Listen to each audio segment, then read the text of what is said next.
Welcome to Learning Happy Hour. I'm Mitch. I'm Jason. And if this is your first time joining Learning Happy Hour, we just want you to know that this is a after-hours, lighthearted, light-spirited way of approaching and learning a new technical topic. Hey, I also want to mention that this is an ongoing series that we've been doing around PanOS 9.0 new features. And today we're talking about the DNS Security Service, which is brand new to 9.0.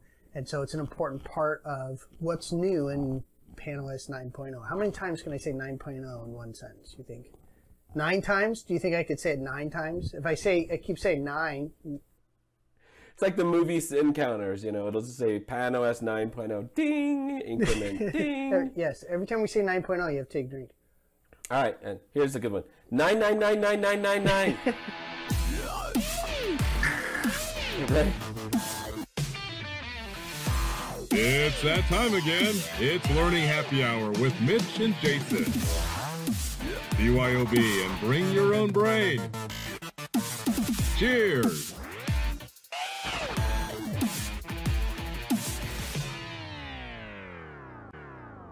And in this particular episode, we are talking about the dangerous name service, DNS.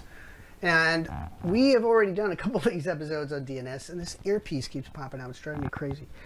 We've already done a couple of episodes on DNS, and the reason why we're doing another one is because it's gaining a lot of attention because a lot of attackers are using it. So I recently saw an eWeek article that a friend shared, and they were talking about the 5 newest, most dangerous attacks, and 3 of the 5 of those attacks in that article were related to DNS. And what's also great is we have a brand new feature called DNS Security Service in PanOS 9.0. So we've been doing a series in 9.0. There's been a lot of attacks around DNS, so we thought, let's do another episode on the dangerous name service. And so what we want to do is we want to show you in a demonstration why DNS is dangerous and how the firewall can stop some of these activities around DNS. I'm glad you're going to show this to us, Jason, because DNS is such a foundational protocol to the internet. You might think, what kind of attacks can come from DNS? Like when you were saying the top 5, I was thinking, all right, crypto mining, ransomware, extortion. But to hear that so many of them involve DNS is probably shocking to a lot of people. And I'm excited to have you show us all the different ways DNS could be abused for malicious ends. So super exciting. Yeah, so let's get into this. And really the inspiration for this is, in addition to that one article, was also another article by Unit 42, where they kind of talk specifically around DNS tunneling. So we're not going to look at everything about DNS and how it can be abused, because there's amplify attacks and denial of service type of attacks, and there's DNS cache poisoning, and so there's other ways. But we're going to focus on these 3 areas in particular. We're going to focus on information, infiltration, and exfiltration, and particularly the last 2. So the first one here is data trail. So if you're familiar at all with DNS, you know that DNS is used kind of like the phone book of the internet, meaning in order for systems to connect to each other, they have to have an IP address. But because we're human, we don't like IP addresses. We prefer something symbolic. We are language-driven animals, right? That's how we are. So what we prefer are words like Google and Amazon and Palo Alto networks and all that. So how do we connect an IP address to a name? Well, that's where DNS comes in. It's like a phone book. I need to locate this service, and so the computer takes the name that we're providing and looks that up on DNS. So there is this query system. Hey, what is the IP address of mail.google.com? And then you have a DNS server that provides that answer. And then with that IP address in that answer, the client can then connect to mail.google.com. So DNS itself is not providing the connectivity, it's providing the information that's needed for that connectivity, and it's a query-based system. And that's where the dangers come in, because it's prolific, prevalent, everywhere. Can you get by without it? And well, if you memorized IP addresses, right? And you had a big giant list, but keeping up with all of the changes and the millions of websites and services that are out there, no, from a practical standpoint, you can't get along without it. And along those same lines, how often do people go back through their DNS query logs and look and see, what was asked for and what it was resolved to? I would posture almost never. I mean, I have 2 DNS servers that are internal, and I only look at them extremely infrequently. And let's just keep it at that. Like, almost no one ever goes through their DNS log. So if there is something malicious hiding in there, chances are you'd never spot it. So let's move on to the other part of DNS here, and this is really speaking to its vulnerability. So we understand that DNS is about information and queries. How can that be abused? Well, it's actually quite easy. Really? We can, an attacker, I should say, can take a system, and this can actually be perpetrated by malware or a hacker in front of a victim's computer, and that compromised system can then use those queries to talk to a malicious DNS server that we call a command and control server. And what the command and control server does is it replies with a request that contains information that the system can have a receiving service take that information and reassemble it into something like CNC instructions, or assemble it into some sort of new module or executable code for additional exploitation or lateral movement, or maybe some instructions on what to do next, like now let's exfiltrate data, or let's scan the network for this service and that service. So all of those instructions, all that kind of dangerous control, like a puppet on a string, if you will, DNS can be the channel for that communication. So it's extremely dangerous from the perspective of, if you have a compromised system and you have a malicious command and control server sending instructions via the DNS query system, now it becomes really hard to stop, because like Mitch was saying earlier, DNS is so normal. So let me just ask a question then. So let's say that I'm a piece of malware and I want to grab an encryption key to encrypt a hard drive. I could make just a single DNS request, and it doesn't even have to be base64 encoded. It could just be requesting some record, and then you could reply back with, like you show here, a text record, which is actually an encryption key instead of, IP address. Is that what you're saying? Yeah, right, exactly. So now there is your ransomware attack vector right there. Wow, and all via DNS. I don't know anyone who's thinking to protect against that, except Palo Alto Networks. Now that brings us to this next part, which is data exfiltration, right? DNS attack data exfiltration. And what I have here is a quote from this article from InfoSec Institute that I think really kind of speaks to how DNS can be abused. And it talks about that this is called DNS tunneling, and you're basically encapsulating data within your DNS queries, and those replies in those queries are encoded with like base 32 and base 64, and it's moved bidirectionally using the name lookup system. There is a risk inherent in the DNS protocol. So now what we want to do is talk about what that actually looks like. So here's an example using a tool called Hexify, where you can see there's a list of name server queries, which is really just encoded base 64 instructions or data. In the case of exfiltration, this could be proprietary data that's leaving your network, and you don't even necessarily know about it. So these are the queries, right? It's not really showing us the responses, but essentially what you're saying, if I hear you correctly, is I guess just like a VPN, I can exchange all kinds of whatever data format I want, and to the intermediate network devices, all they see is DNS request, DNS response, but they are blind to the contents of the request and response, in which case they're not really requests or responses by their nature, they're encoded data. So it's like, I guess that's tunneling, right? Is that what you're saying?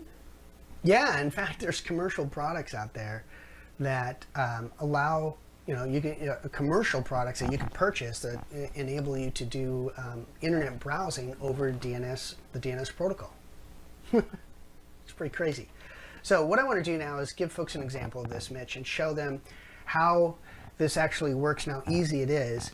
And there's a tool out there on GitHub called DNSExfiltrator, and there's actually, I was doing some research around this because this is all a pretty new area for me, and there was actually quite a few tools that enable this. So this is just one example. Okay. And so let me show you what this looks like. So I created a policy rule here for starters for DNS. So you can see my rule here. I'll open it up, and what we're going to do is turn logging on, make sure we've got logging turned on. Good. And then what we want to do is go look at the monitor tab and notice there's no activity there. So I'm going to commit this, and as it commits, let me show you my test file. So this is the file that I want to exfiltrate. Right. So I'm going to use the DNS Exfiltrator from GitHub, and it has a server side and client side. So you've set up the server side somewhere? You've set up the server side somewhere? I'm sorry, I can't hear you because the stupid thing keeps popping out of my ear. What was that? You have set up the server side somewhere already. Is that what you're saying? Maybe you just need to have Velcro installed in your ear, and then it can, you know, and you have no.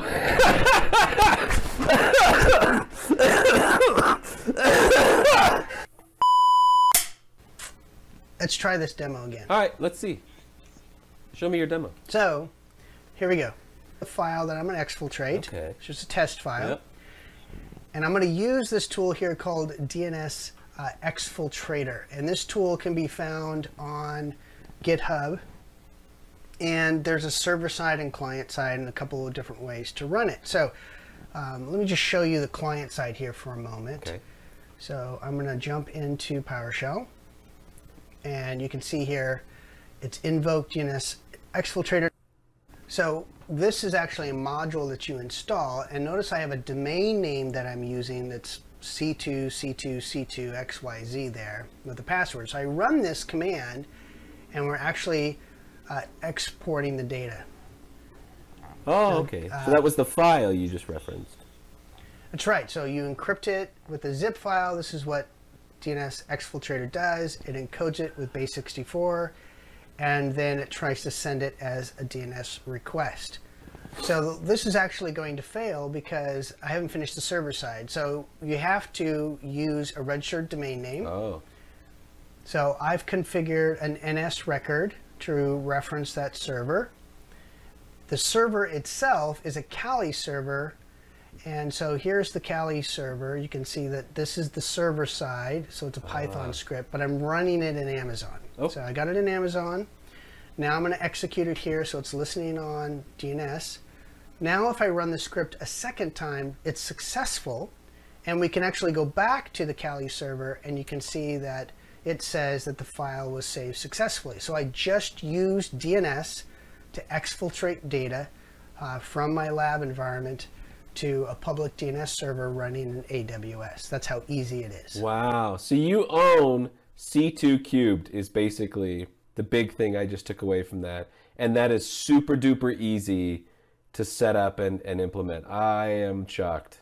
So now that you've seen how easy it is to exfiltrate data, we want to talk about the countermeasures that you can employ in your firewall, and specifically what is available in PanOS 9.0. All right.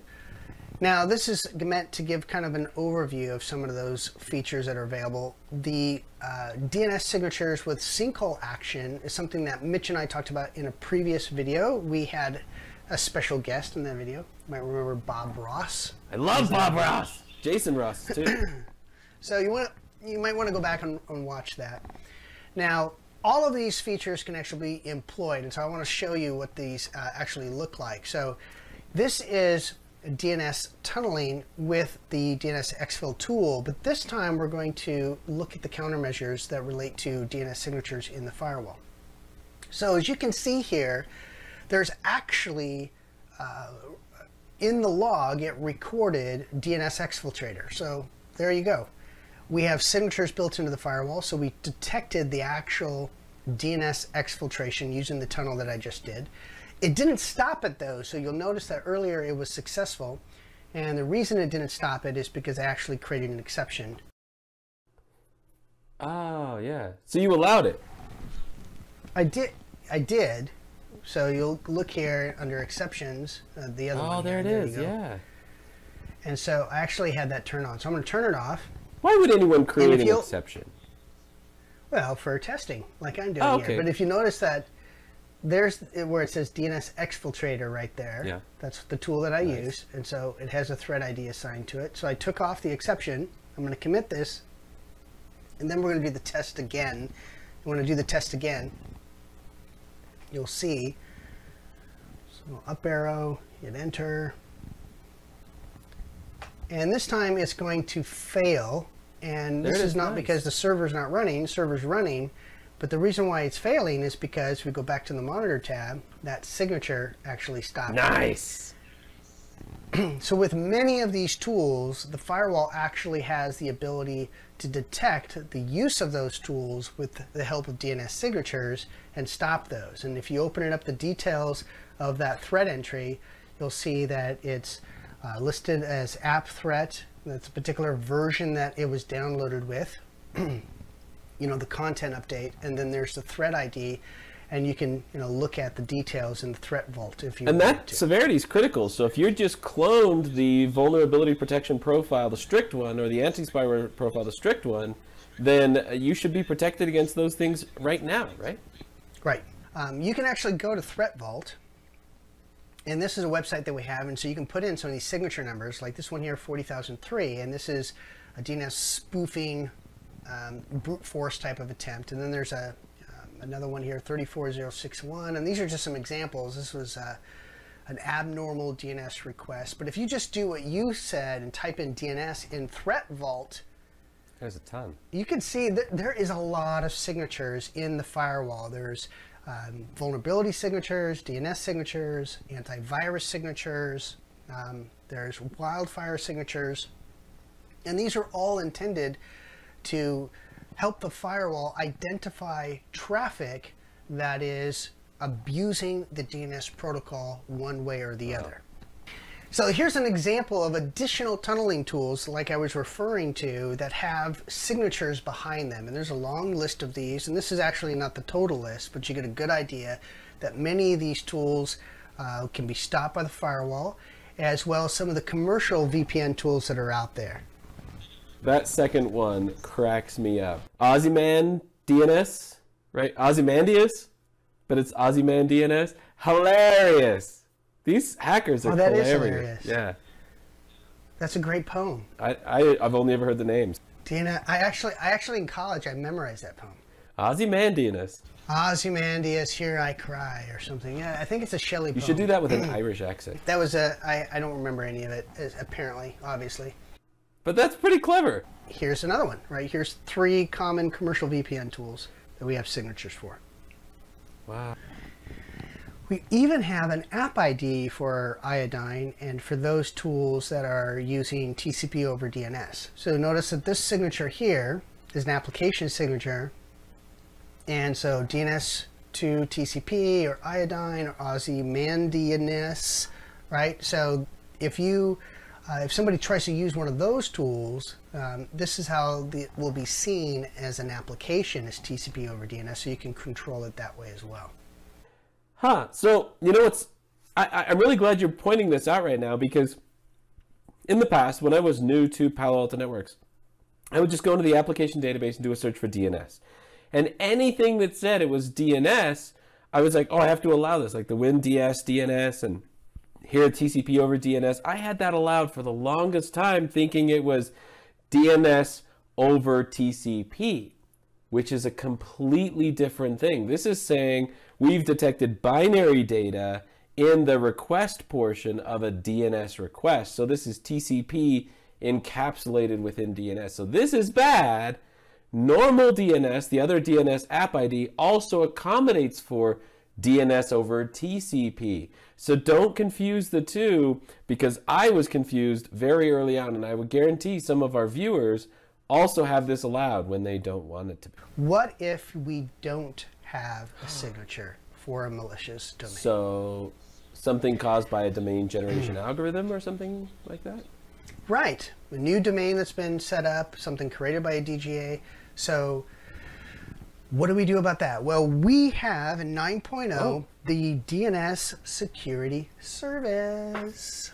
The DNS Security Service runs in the cloud, and it uses a variety of different methods to detect malicious domains. Now, this new feature was created in response to several issues. One, maintaining lists and signatures in the firewall is helpful, but it's slow in terms of the modern threat landscape. That's because malicious domains are being spun up and down very quickly, often using domain generating algorithms, and so they're hard to keep up with and they're hard to predict. Firewalls also have limited capacities in terms of maintaining those lists. There's also the tried and true slow approach of manual response, and that just doesn't scale well either. So this is why the DNS Security Service is key, because it brings machine learning to a machine fight.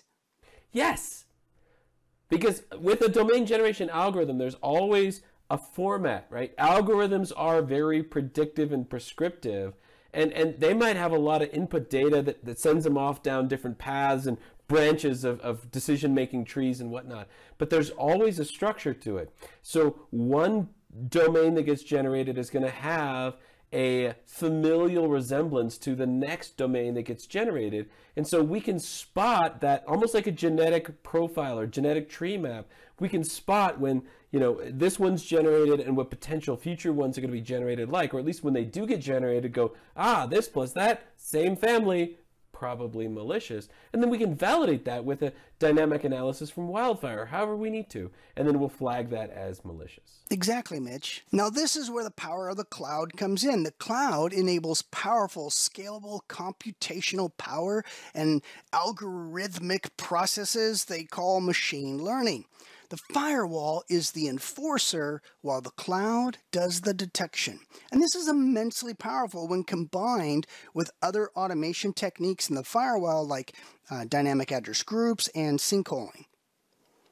As you can see here, the Palo Alto Network's DNS solution has got a lot of juice.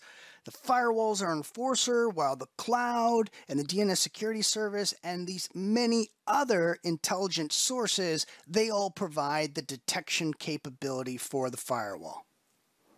So now here's a quick play-by-play. Notice that we're doing an ordinary DNS lookup from an infected client, and the firewall's checking its local signatures. But here's what's different. There's an additional query to the DNS Security Cloud. And as I mentioned earlier, this cloud data is not only leveraging machine learning, but it's enriched by other sources as well. And this added query provides the information for a just-in-time detection, allowing that firewall to do some quick reactions and safeguard the network. It's like Aikido or some sort of Kung Fu crane kick. And to help provide an additional context for this, consider some of the more recent type of attacks like Oil Rig. Oil Rig leveraged DNS to steal local system information, things like users and groups and administrator accounts and such. It also used PowerShell scripts to install Mimikatz, and it stole account information with Mimikatz. All of that was leveraging DNS. Now, when you consider what Palo Alto Networks provides in terms of protection, you have signatures and app IDs, but you also have the new DNS Security Service, which enriches the firewall's ability to respond. This, of course, is in addition to the many other threat prevention features in the firewall and features that are part of the security operating platform. I can show you in PanOS 9.0 how you know it's working and what to look for in it. So let's actually, what I'm going to do is I'm going to go to Autofocus, and I'm going to go grab some relatively new domain name that's in here. So here's one that's in Autofocus. I go there all the time. I'm surprised it's malicious. So I'm going to take this domain name. Yeah, I was like, are you going to react? Yes. So I don't even know how to pronounce that. I'm going to have to... I'm do DNS lookup for it. It's a good thing it wasn't really like a gross one, because I can't even see what you're doing. Oh, okay. Yeah, that's... So see how I'm sinkholing that? Wow. Okay, and the reason why I'm sinkholing that is, I'll show you here in a second, but see how it comes up and the firewall stops it. Now, there actually isn't a DNS signature for it in the other signatures, and you can see that right here. If I go in here, there's no content version. It's not part of the content updates. It doesn't matter if it came from a antivirus package or if it was caught by the Threat Intelligence Cloud or the DNS Security Cloud. It was caught, and that's what you want, and that's what's going to happen every time. So if we go into my anti-spyware profile, this is something I want to point out, and that is we have 2 signature sources now, and this is new in 9.0. We have the content DNS signatures, which are the ones that come through our update system. But then we also have our cloud service, which is also, because it's in the cloud, it's got much greater capacity. The firewall can't block things it doesn't know is bad. And so we have these external sources to help the firewall, now leveraging the cloud, now leveraging machine learning. And we have these outside sources to inform the firewall, hey, that's bad. And so it means that we are, it's going to improve the ability to detect malicious sites that may have been propped up 30 minutes ago. And that's very, very powerful prevention and protection for customers. I think that's huge. And folks at home, if you doubt this works, please test it.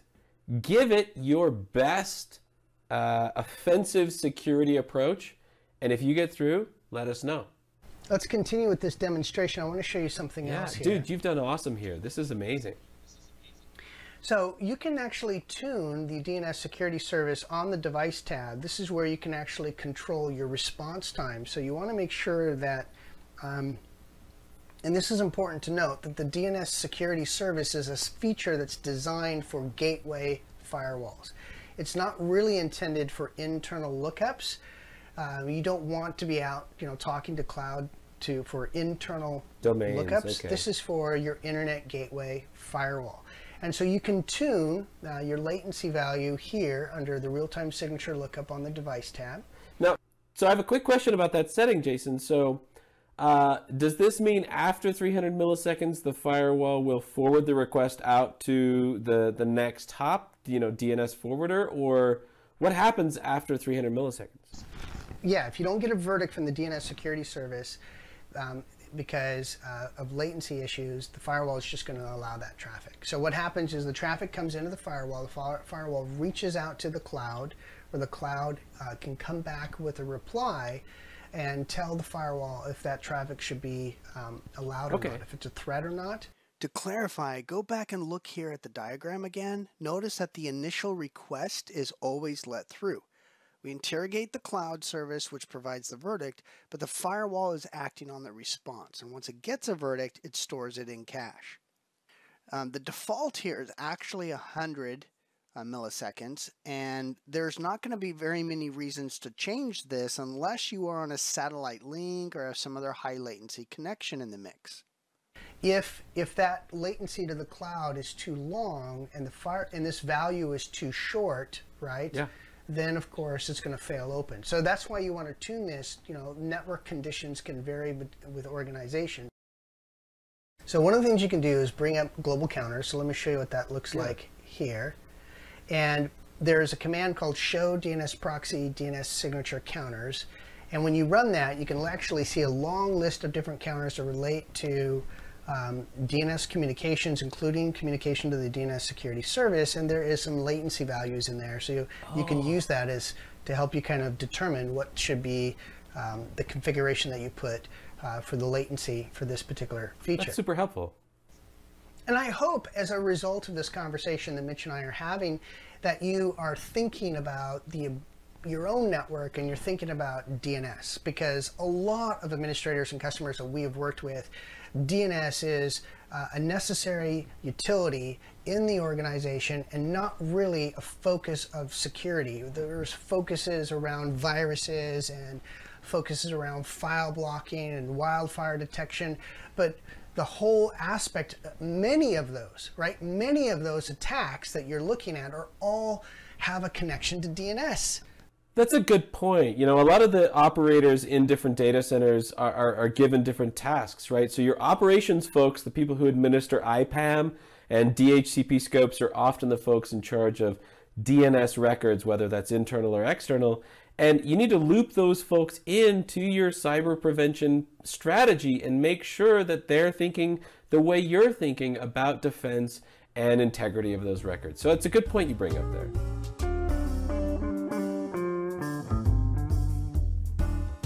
And now, folks, it is one of our favorite points in each episode where Jason and I get to discuss something we've learned or are learning recently. And I got a super simple and short one for you. Mirai is back. Well, it never really died, but we probably let our guard down, and it's time to stop it. Mirai is now targeting more types of vulnerabilities and more exploits than it was originally coded to do. Do we all remember Equifax? Did we all get at least our free year of identity theft prevention?